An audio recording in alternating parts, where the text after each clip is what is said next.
कल से शुरू हो रहे संसद के मॉनसून सत्र से पहले सरकार ने बुलाई सर्वदलीय बैठक। संसद की कार्रवाई को सुचारू ढंग से चलाने पर चर्चा। संसदीय कार्य मंत्री ने कहा, कई महत्वपूर्ण बिलों के पास होने की संभावना।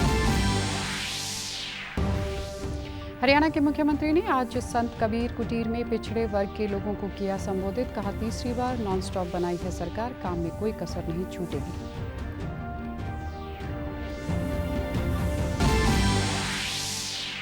स्कूलों में गीता के श्लोक पढ़ाए जाने पर शिक्षा मंत्री महिपाल ढांडा ने कहा, 2014 में जब भाजपा सरकार बनी थी तब स्कूलों में गीता पढ़ने की थी घोषणा। अब सरकार ने इसे लागू करने का किया है फैसला।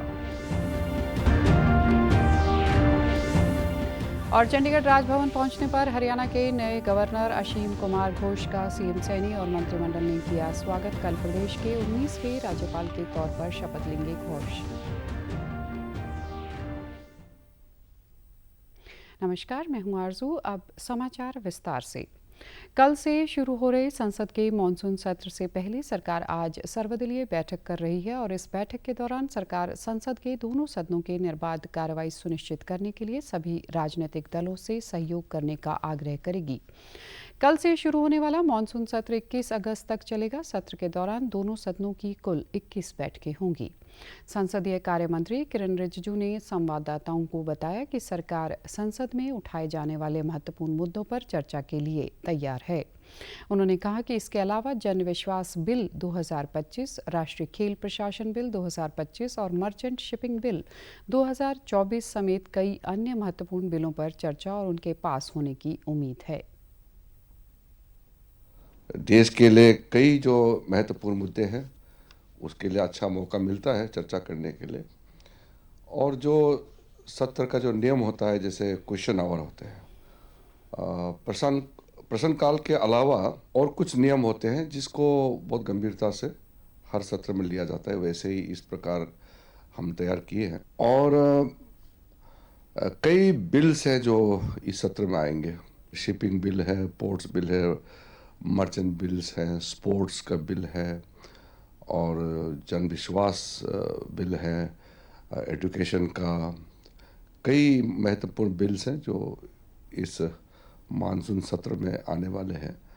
तो हमने सारा बिल्स का भी तैयारी करके रखा है और जो एक महीने का सत्र है तो इसमें हम किस तरीके से बिल्स को लाएंगे उसका भी एक रूपरेखा तैयार किया हुआ है।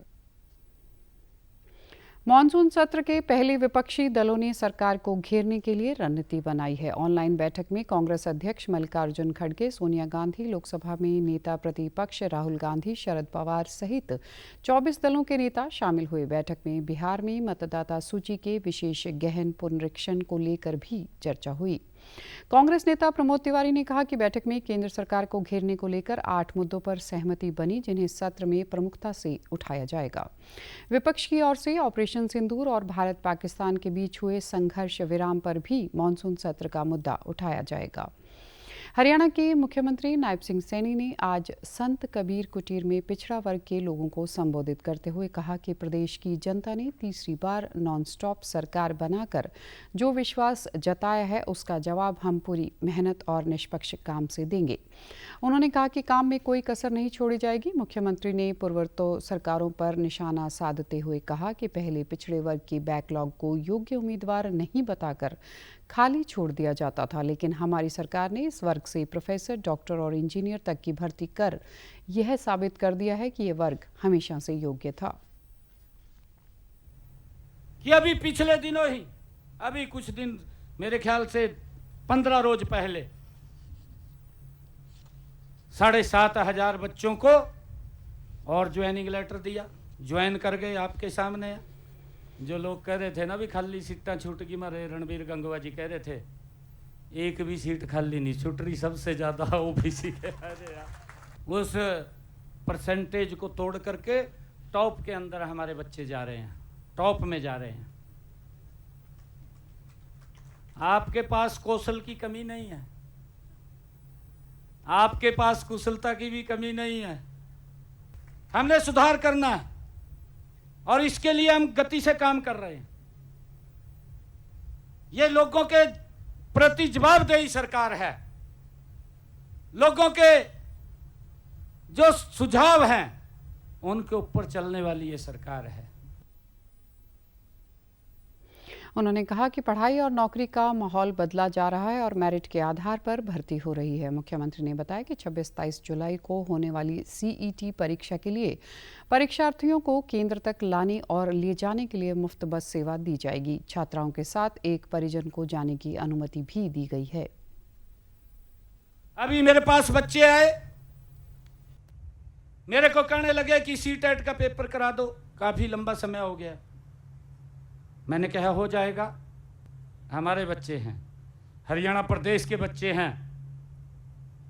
14 लाख बच्चों ने रजिस्ट्रेशन किया है। 14 लाख, 9,200 बसें और पॉइंट बना दिए कि इस पॉइंट के ऊपर आपको बस मिलेगी, आप यहां पर आकर के इस बस में बैठ सकते हैं। अगर किसी गांव से 200 बच्चे पेपर देने के लिए जा रहे हैं तो उस गांव के अंदर 4-5 बसें वहीं खड़ी कर दी हैं। मुख्यमंत्री ने कहा कि वे प्रधानमंत्री नरेंद्र मोदी से समय समय पर मार्गदर्शन लेते हैं और प्रदेश में समान विकास सुनिश्चित करने के लिए प्रतिबद्ध हैं। उत्तराखंड की तर्ज पर हरियाणा के स्कूलों में भी सुबह की प्रार्थना सभा में गीता के श्लोक पढ़ने पर शिक्षा मंत्री महिपाल ढांडा ने कहा कि 2014 में जब हरियाणा में भाजपा की सरकार बनी थी तब स्कूलों में गीता पढ़ने की घोषणा की थी। अब सरकार ने इसे लागू करने का फैसला किया है। गीता के श्लोक के अलावा रामायण, महाभारत जैसी धार्मिक पुस्तकों की प्रेरक प्रसंग भी बच्चों को पढ़ाए जाएंगे। फिलहाल हरियाणा के स्कूलों में 3 तरीके से गीता के श्लोक को पढ़ाया जाएगा। फिलहाल सरकार ने नैतिक शिक्षा में गीता के श्लोक और अन्य धार्मिक प्रेरक प्रसंग को शामिल किया है। कक्षा 6ठी, 7वीं और 8वीं के लिए श्लोकों की एक पुस्तक तैयार की है। 9वीं और 12वीं की कक्षाओं के लिए भी अलग अलग पुस्तक बनाई गई हैं। देश के बाकी राज्यों में भी गीता लागू होनी चाहिए। हरियाणा सरकार भी गीता को पाठ्यक्रम में शामिल करने की दिशा में विचार करेगी। तमाम पहलुओं पर चर्चा के बाद गीता को पूर्ण पाठ्यक्रम के तौर पर स्कूल में पढ़ाया जाएगा। शिक्षा मंत्री ने कहा कि यदि जीवन में प्रेरक प्रसंग पढ़कर खुशी मिलती है, सफलता के नए रास्ते खोलती है, तो किसी को दिक्कत नहीं होनी चाहिए। उन्होंने कहा कि गीता के श्लोकों को मानवीय मूल्यों, नेतृत्व और वैज्ञानिक दृष्टिकोण के विकास के लिए उपयोगी माना जाता है। हमने 3 तरह से इसको लागू किया हुआ है, बच्चों की कैटेगरी और क्लास के अनुसार। 6ठी, 7वीं, 8वीं के लिए एक बुक, 9वीं, 10वीं के लिए एक बुक और 11वीं, 12वीं के लिए एक बुक। तो नैतिक शिक्षा में हमने गीता के श्लोकों को डाल के पढ़ाया जा रहा है। खाली गीता के श्लोक ही नहीं, रामायण और वैसी ही अनेक धार्मिक पुस्तकें जिनके प्रेरक प्रसंग हैं, उनको भी उस नैतिक शिक्षा के पाठ्यक्रम में जोड़ के हम लोग ऑलरेडी ये पढ़ा रहे हैं। हरियाणा चूँकि पहले इस पर बहुत काम कर चुका है और पूर्ण रूप से इसको पाठ्यक्रम में लागू करने के लिए एक बार हम लोग पूरा डिस्कस करें, पूरी तैयारी करेंगे और उसके बाद कितनी आवश्यकता और बचती है उसको ध्यान में रख के इसको पूर्ण रूप से पाठ्यक्रम में कैसे लागू करें, इस पर एक बार विचार करेंगे। हरियाणा के नए राज्यपाल असीम कुमार घोष का कल चंडीगढ़ राजभवन पहुंचने पर स्वागत किया गया। मुख्यमंत्री नायब सिंह सैनी समेत कैबिनेट मंत्रियों ने उनका रस्मी स्वागत किया। नए राज्यपाल कल राजभवन में आयोजित कार्यक्रम में पद व गोपनीयता की शपथ लेंगे। इस दौरान पत्रकारों से बातचीत करते हुए हरियाणा के 19वें राज्यपाल ने कहा कि मैं यहाँ एक मिशन और उद्देश्य लेकर आया हूँ और हरियाणा के लोगों की भलाई के लिए काम करूँगा। उन्होंने कहा कि मुख्यमंत्री के साथ मिलकर हरियाणा में समाज के गरीब और वंचित वर्गों के कल्याण के लिए काम करेंगे। उन्होंने आगे कहा कि विपक्ष को धैर्यपूर्वक सुनने और उनके विचारों और दृष्टिकोणों को समझने की भी उनकी महत्वपूर्ण जिम्मेदारी है। वे यह सुनिश्चित करेंगे कि मुख्यमंत्री को विपक्ष के विचारों से अवगत करवाया जाए। I have come here with a mission and purpose. The mission is to serve the great people of Haryana. The great people of Haryana. It would be my purpose to help the Chief Minister, to encourage him so that the ordinary people get the benefits of administration, and it is equally my responsibility to listen to the opinion and feelings of the opposition leaders. Delhi की मुख्यमंत्री रेखा गुप्ता कल शाम को रोहतक में अपने जन्मदिन पर आयोजित एक कार्यक्रम में पहुंची। इस मौके पर रेखा गुप्ता को भाजपा नेताओं, कार्यकर्ताओं और अन्य गणमान्यों ने जन्मदिन की शुभकामनाएं दी। इस मौके पर मुख्यमंत्री रेखा गुप्ता ने एक पेड़ मां के नाम मुहिम के तहत सिंदूर का पौधा लगाया और केक काटा। इसके बाद पत्रकारों से बातचीत में रेखा गुप्ता ने कहा कि निश्चित रूप से आज यह उनके लिए उत्सव का मौका है। वे अपना जन्मदिन अपनी मातृभूमि पर परिवार के साथ मना रही हैं। इससे बढ़कर और खुशी क्या होगी। मुख्यमंत्री नायब सैनी ने उनकी मातृभूमि जुलाना विधानसभा क्षेत्र के लिए 150 करोड़ रुपए की विकास परियोजनाओं की घोषणा की है। उन्होंने कहा कि दिल्ली की जनता से जो वादे किए गए हैं उन्हें दिल्ली सरकार पूरा कर रही है।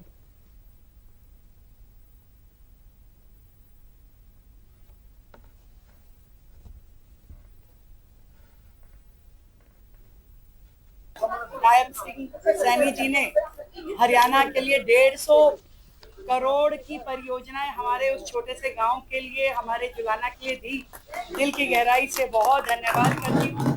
मेरे लिए बड़ा उत्सव का मौका है कि मैं अपने परिवार के बीच अपनी मातृभूमि पर यहाँ पर सबका प्रेम, स्नेह, आशीर्वाद पा रही हूँ।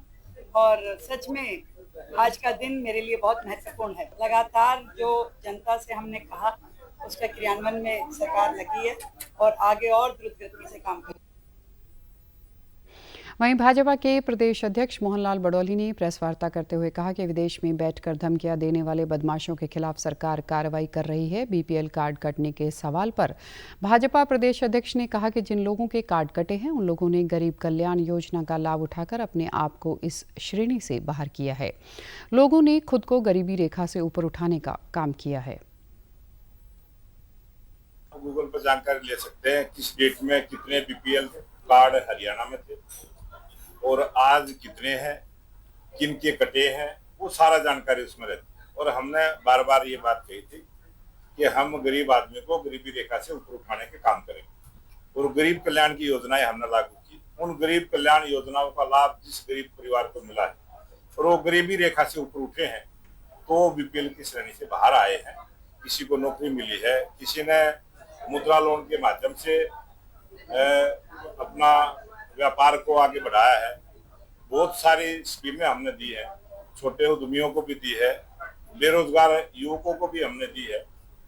बहुत सारे ऐसे बेरोजगार युवक थे जिन्होंने गाड़ियां खरीदी हैं, अलग अलग प्रकार के काम किए हैं।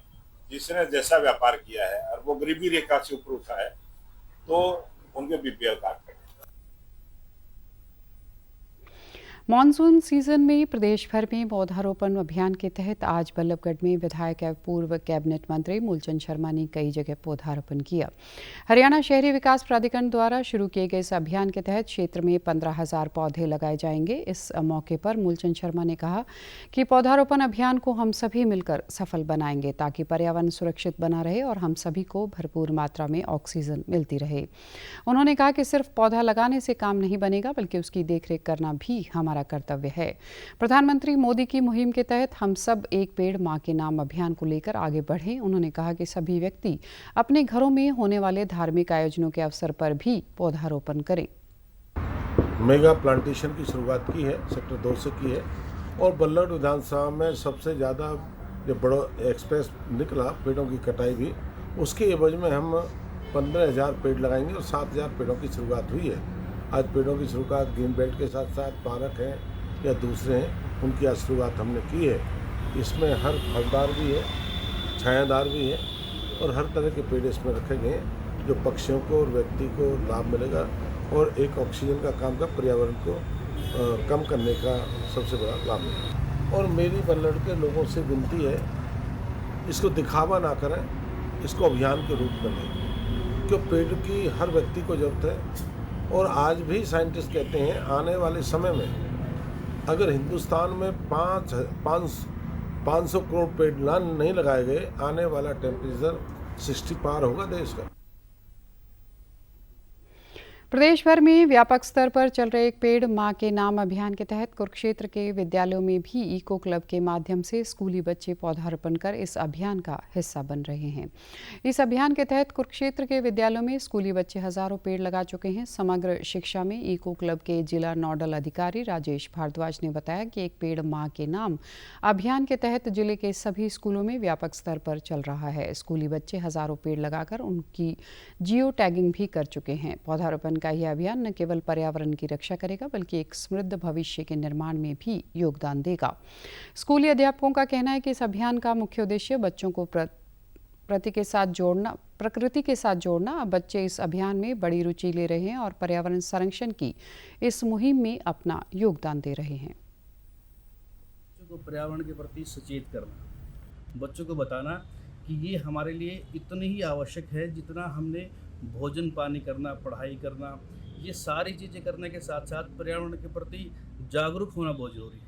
पेड़ लगाना, पानी बचाना, प्लास्टिक हटाना, ये सारे के सारे हमारे उद्देश्य में आ जाते हैं और हमारा पूरा जिला, पूरी हमारी शिक्षा विभाग की टीम इस काम के लिए दिन रात काम कर रही है। हमारा मकसद बच्चों को प्रकृति से जोड़ना है ताकि बच्चे प्रकृति से जुड़े और प्रकृति के महत्व को भी समझें। तो ये कार्यक्रम हम वैसे तो लगातार कई वर्षों से चला रहे हैं स्कूल में। इस वर्ष हमने लास्ट ईयर भी हमने गत वर्ष भी हमने 350 के करीब बच्चों को पौधे दिए और बच्चों ने पौधारोपण किया। ना केवल पौधारोपण किया, 1 साल तक उनकी देखभाल भी की है और अब वो पौधे इतने बड़े हो गए हैं कि अब अगर उनकी देखभाल बच्चे इतनी ना भी करें तो भी वो चल जाएंगे। पौधारोपण करने वाले विद्यार्थियों ने बताया कि पेड़ पौधे हमारे जीवन की रक्षा करते हैं। पेड़ों से हमें शीतल छाया और शुद्ध हवा प्राप्त होती है। ये माँ की तरह हमारी सेहत का ख्याल रखते हैं, इसलिए पर्यावरण को शुद्ध रखने के लिए पेड़ लगाना बहुत ज़रूरी है। आज हम हमारे स्कूल में एक पेड़ लगाना चाहते हैं, एक पेड़ माँ के नाम। हम एक वृक्ष रोपण करने वाले हैं जिससे हमें अच्छी ऑक्सीजन मिले और हमें अच्छी छाया मिले। हम दूसरे लोगों को भी कहते हैं पेड़ लगाने के लिए, क्योंकि पेड़ हमें बहुत कुछ देते हैं। इस वजह से हमें इससे बहुत प्रेरणा मिलती है। हमें पेड़ लगाने चाहिए क्योंकि ये पर्यावरण को शुद्ध करते हैं और ये हमें फल देते हैं, छाया देते हैं, जिनके कारण हमारा वातावरण शुद्ध होता है और हर व्यक्ति को पेड़ लगाने चाहिए। हमारे यहाँ एक पौधा आरोपण का कार्यक्रम हुआ था जहाँ हमने एक पौधा लगाया। हमें पेड़ इसलिए लगाने चाहिए, यह हमारे वातावरण को शुद्ध रखता है, यह हमें छाया देता है, फल देता है और यह हमारे लिए बहुत लाभदायक है। सामाजिक न्याय व अधिकारिता मंत्री कृष्ण कुमार बेदी ने नरवाना के गांव सच्चाखेड़ा में अपने धन्यवादी दौरे के दौरान करीब 5 करोड़ 25 लाख की विकास कार्यों की सौगात दी। इस मौके पर उन्होंने कहा कि हमारी सरकार 36 बिरादरी को ध्यान में रखकर समान रूप से विकास कार्यों को अमल में ला रही है। विकास को हमने राजनीतिक सीमाओं से ऊपर उठाकर प्राथमिकता दी है। कैबिनेट मंत्री ने बताया कि सड़कों के चौड़ीकरण के लिए 2 करोड़ 70 लाख, गाँव में विभिन्न विकास कार्यों के लिए 1 करोड़ 51 लाख तथा उप स्वास्थ्य केंद्र और चौपालों के निर्माण के लिए 88 लाख स्वीकृत किए गए हैं। उन्होंने ग्रामीणों को आश्वासन देते हुए कहा कि गांव में जितने भी कार्य अभी बाकी हैं उनके एस्टीमेट जल्द तैयार करवाकर उन्हें भी प्राथमिकता के आधार पर पूरा करवाया जाएगा। उन्होंने लोगों से 17 अगस्त को नरवाना मेला मंडी में होने वाले मुख्यमंत्री नायब सैनी की विकास रैली में अधिक से अधिक संख्या में पहुंचने का आह्वान किया। उन्होंने कहा, मुख्यमंत्री की अगुवाई में राज्य सरकार पूरी ईमानदारी और हर क्षेत्र के संतुलित विकास के लिए प्रतिबद्ध है। इस अवसर पर ग्रामीणों ने मंत्री कृष्ण बेदी का पारंपरिक तरीके से स्वागत किया। उन्हें पगड़ी पहनाई गई, स्मृति चिन्ह भेंट किया। का संपूर्ण विकास, चहुमुख विकास, राजनीतिक पार्टीबाजी से ऊपर उठकर विकास, ये मेरा परम ध्येय है। शिक्षा, चिकित्सा और सुरक्षा, नरवाना के प्रत्येक नागरिक को इन सभी सुविधाओं का लाभ मिले, इस काम के लिए मैं प्रयासरत हूँ। और हमारे लिए सौभाग्य की बात है कि 17 तारीख को हमारे लोकप्रिय मुख्यमंत्री नायब सिंह सैनी जी मेला मंडी में विकास रैली के लिए और लोगों का धन्यवाद करने के लिए, तीसरी बार हरियाणा में हमारी सरकार बनी, उसके लिए आ रहे हैं। मैं उसके लिए निवेदन करने के लिए आया हूं। और जिस प्रकार का उत्साह और जोश लोगों के बीच में है वो इस बात का द्योतक है कि 17 तारीख को बेइंतहा प्यार करने वाले नायब सिंह सैनी जी को लोग वहाँ पर भारी संख्या में पहुँच रहे हैं। प्रधानमंत्री नरेंद्र मोदी ने युवा आध्यात्मिक सम्मेलन को नशा मुक्त भारत अभियान की दिशा में एक बड़ा कदम बताया। पीएम ने सम्मेलन पर आधारित केंद्रीय मंत्री डॉक्टर मनसुख मांडविया के एक लेख को साझा करते हुए इस मुहिम में युवाओं की भागीदारी को जमकर सराहा। यह सम्मेलन माय भारत पहल के तहत काशी के पावन घाटों पर आयोजित की गई है, जिसका विषय था विकसित भारत के लिए नशा मुक्ति युवा। यह आयोजन मोदी सरकार की नशा मुक्त भारत अभियान के अंतर्गत हुआ, जिसका उद्देश्य युवाओं की अगुवाई में देश को नशे की लत से मुक्त बनाना है। इस सम्मेलन में देश भर से आए युवा, नेता, आध्यात्मिक गुरु और सामाजिक प्रभावशाली व्यक्तित्व शामिल हुए। उन्होंने मानसिक स्वास्थ्य, आध्यात्मिक जागरूकता और सामुदायिक सहयोग के जरिए नशा मुक्ति के व्यापक उपायों पर चर्चा की। सम्मेलन के दौरान कई जागरूकता सत्र, संकल्प कार्यक्रम और युवा केंद्रित अभियान शुरू किए गए ताकि पूरे देश में एकजुटता और सामूहिक भागीदारी के जरिए नशा मुक्त भारत का संदेश फैलाया जा सके। भारत ने मलेरिया उन्मूलन की दिशा में एक बड़ी कामयाबी हासिल की है। भारतीय वैज्ञानिकों ने मलेरिया रोग के खिलाफ पहला स्वदेशी टीका तैयार कर लिया है, जो न केवल संक्रमण बल्कि इसके सामुदायिक प्रसार पर भी रोक लगाने में सक्षम है। ICMR और भुवनेश्वर स्थित क्षेत्रीय चिकित्सा अनुसंधान केंद्र IMRC के शोधकर्ताओं ने मिलकर ये स्वदेशी टीका तैयार किया है। इस टीके को फिलहाल एडफॉल्सीवैक्स नाम दिया गया है, जो कि मलेरिया परजीवी प्लाज्मोडियम फॉल्सीपैरम के खिलाफ पूरी तरह असरदार पाया गया है। टीके के जल्द उत्पादन के लिए ICMR ने निजी कंपनियों के साथ समझौता करने की प्रक्रिया शुरू कर दी है। ICMR के मुताबिक मौजूदा समय में मलेरिया के 2 टीके उपलब्ध हैं, जिनकी कीमत करीब 800 रुपये प्रति खुराक है। हालांकि इसका असर 33 से 67% के बीच है। ऐसे में भारत की यह स्वदेशी वैक्सीन न केवल अधिक प्रभावी मानी जा रही है, बल्कि इसकी लागत भी कम हो सकती है। इस कारण ये आम लोगों की पहुंच में आसानी से उपलब्ध हो पाएगी। श्री राम संघ कीर्तन मंडल द्वारा नेशनल हाईवे पर कावड़ शिविर लगाया गया है, जिसमें कावड़ लेकर आने वाले शिव भक्तों ने विश्राम किया। शिविर के आयोजक मूलचंद ने बताया कि श्रावण मास को भगवान शिव की आराधना का माह माना जाता है। इसमें कावड़ियों हरिद्वार, गोमुख और गंगोत्री से गंगा नदी का पवित्र जल लाते हैं और शिवलिंग पर अर्पित करते हैं। शिविर लगाने का उद्देश्य मानव सेवा करना है। उन्होंने बताया कि शिविर में शिव भक्तों के लिए खाने ठहरने की व्यवस्था की गई है। इसके अलावा प्राथमिक उपचार के लिए हेल्प डेस्क लगाई गई है। कावड़िया यहाँ कुछ समय के लिए विश्राम करते हैं और अपने गंतव्य के लिए चले जाते हैं।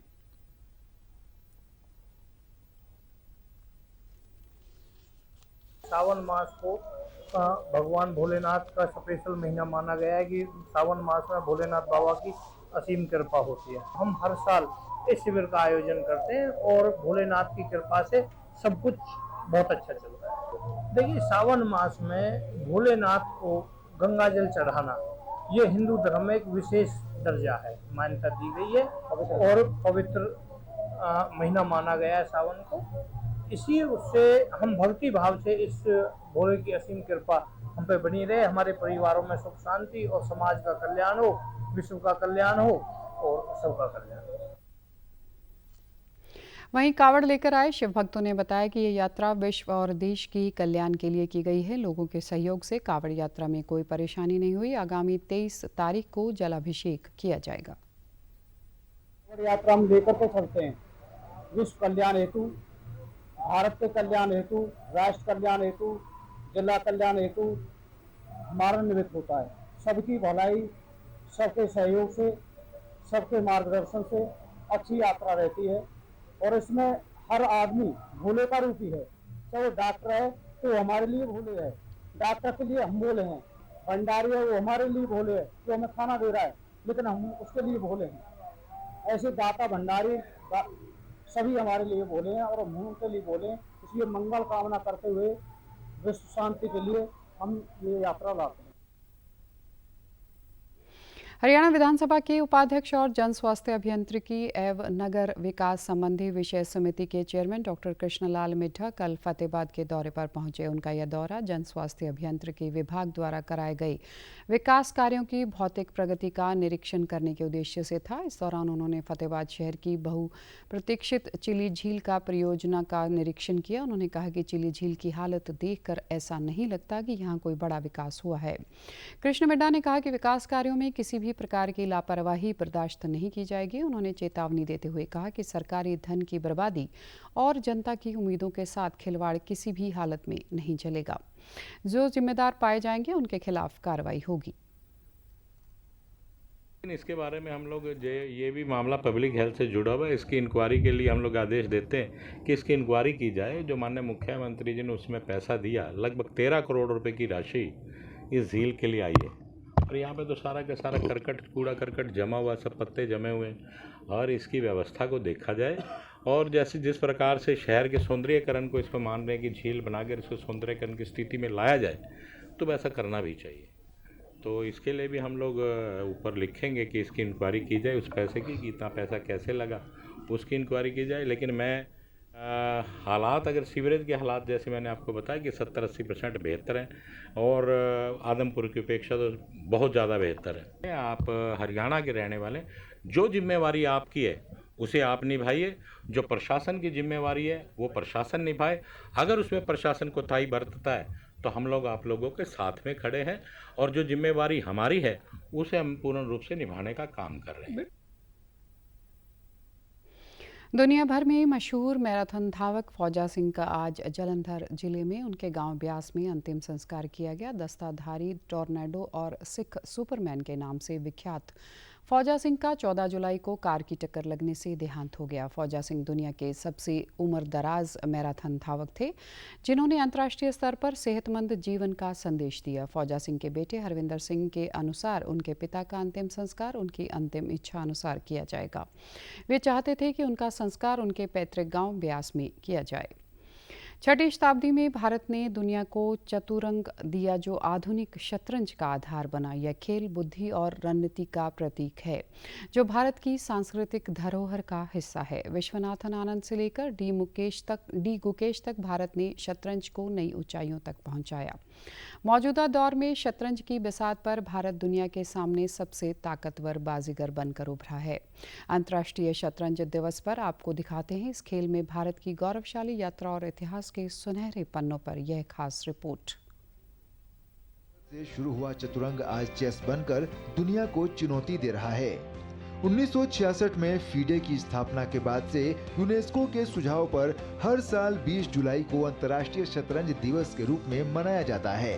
भारत में यह दिन विशेष रूप से महत्वपूर्ण है क्योंकि शतरंज की शुरुआत भारत की धरती पर हुआ, जो एक रणनीतिक युद्ध खेल था। यह खेल भारत की सांस्कृतिक विरासत का हिस्सा है।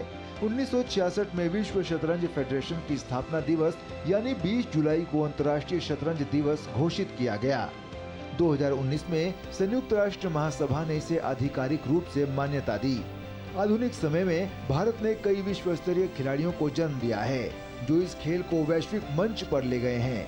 विश्वनाथन आनंद ने इस खेल को घर घर तक पहुंचाया, तो वहीं आज डी गुकेश, आर प्रज्ञानंद, विदित गुजराती, अर्जुन एरिगैसी, अरविंद चिदम्बरम, कोनेरू हम्पी, हरिका द्रोणावल्ली, वैशाली, दिव्या देशमुख, वंतिका अग्रवाल और तानिया सचदेव जैसे खिलाड़ी देश में शतरंज को नई ऊंचाई पर ले गए हैं। साल 2024 में आयोजित हुए 45वें शतरंज ओलंपियाड में भारत की महिला और पुरुष टीमों ने स्वर्ण पदक जीतकर इतिहास रचा।